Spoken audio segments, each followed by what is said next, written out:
গাজা যুদ্ধের মধ্যেই ইসরায়েলে রকেট বিস্ফোরক সরবরাহ করেছে ভারত। সম্প্রতি আল জাজিরা প্রকাশিত গোপন নথিতে এমন তথ্যই উঠে এসেছে।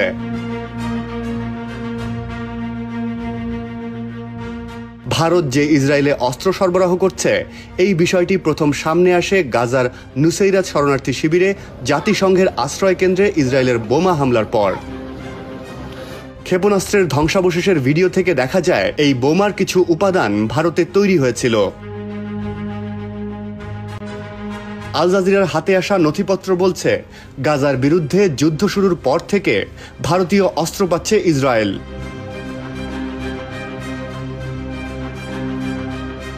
আল জাজিরা আরও জানায়, গত 15 মে ভোরে কার্গো জাহাজ বোরকুম স্পেনের উপকূলে থামে। এ সময় বিক্ষোভকারীরা ফিলিস্তিনের পতাকা নেড়ে জাহাজটি পরিদর্শন করার জন্য কর্তৃপক্ষের প্রতি আহ্বান জানায়। তারা দাবি করে জাহাজটি ইসরায়েলের জন্য অস্ত্র বহন করছে। আল জাজিরার হাতে আসা নথি অনুযায়ী জাহাজটি ভারত থেকে বিস্ফোরক নিয়ে ইসরায়েলের দিকে যাচ্ছিল।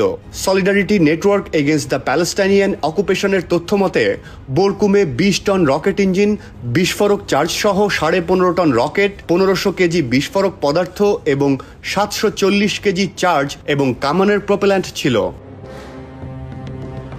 যদিও জাহাজটির বাণিজ্যিক ব্যবস্থাপক জার্মান সংস্থা এক বিবৃতিতে আল জাজিরাকে বলেছে যে জাহাজটি ইসরায়েলের জন্য কোনো অস্ত্র বা অন্য কোনো কার্গো লোড করেনি।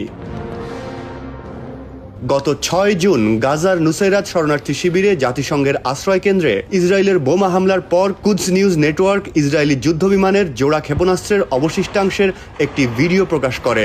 ভিডিওতে জট পাকানো অংশগুলোর মধ্যে একটি লেবেলে স্পষ্টভাবে লেখা ছিল মেড ইন ইন্ডিয়া।